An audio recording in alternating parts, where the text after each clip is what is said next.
My name is Emily. I'm 30 years old, and for 3 years, I was married to Luke, a man 5 years older than me, with a heart so steady and soul, so kind of felt like fate had gifted me something rare.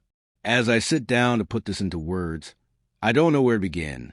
This isn't a love story dressed in glitter or a tragedy craving sympathy. It's a confession, raw, unfiltered, and full of the weight of consequences I never imagined would be mine. Luke was the kind of man women dream of, not loud or flashy, but dependable, gentle, and endlessly selfless. He ran a small business, poured his energy into it day after day, yet always reserved the best of himself for me. He remembered how I liked my coffee, without needing to ask. He stayed up late helping me with things I hadn't even noticed were undone.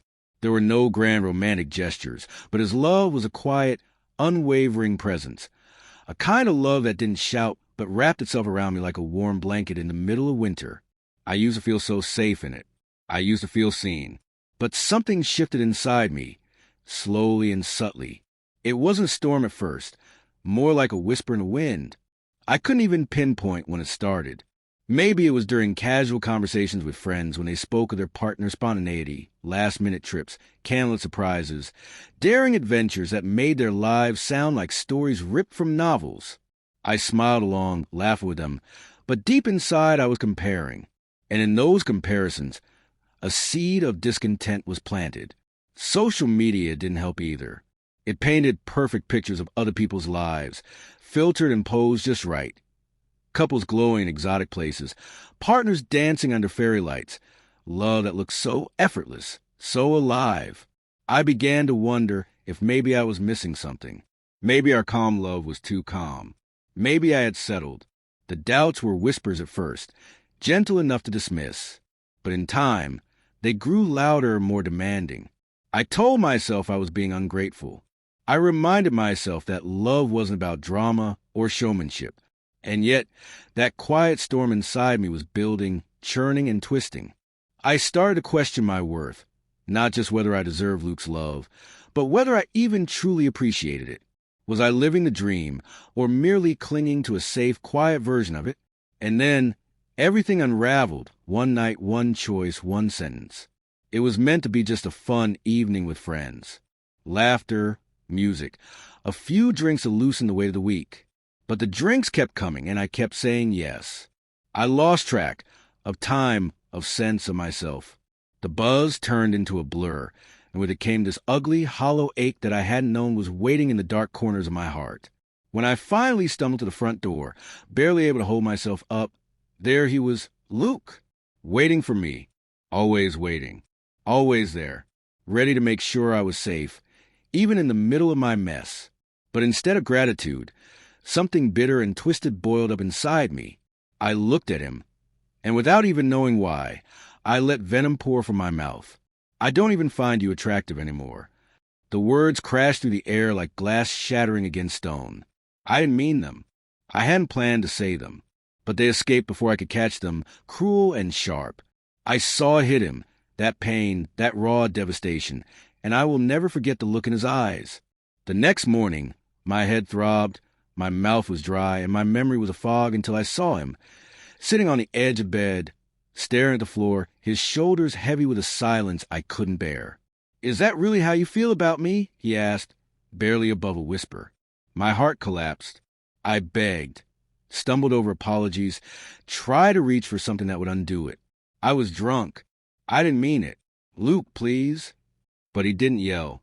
He didn't accuse me or call me names. He just stood up, nodded, small and hollow, and walked away. And that quiet walk, that calm surrender, hurt more than any shouted fight ever could. From that day on, something was gone.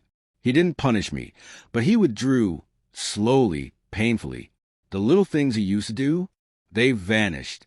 No more sweet messages during the day. No more gentle jokes over dinner. No more reaching for my hand without needing a reason. The silence between us grew thick, like fog that wouldn't lift. I tried to fix it. Cooked meals I didn't know how to make. Left notes reminding him of our beginnings. Reached for him at night, hoping touch could rebuild trust. But each time, he pulled away, not in anger but in sadness. Not tonight, Emily. Maybe another time. I couldn't take the silence. I couldn't face what I had broken. So I ran, told myself I needed a break, a breath, just one evening to clear my head. But that wasn't the truth. I was running from guilt, from him, from myself. That's when I met someone else, a stranger at a bar who noticed me. He smiled, charming and easy. "Rough night?" he asked. I should have walked away. I should have gone home. But I stayed. I let him fill the void I created. I let him make me feel desired, not loved, not cherished, just noticed. And then I let him kiss me.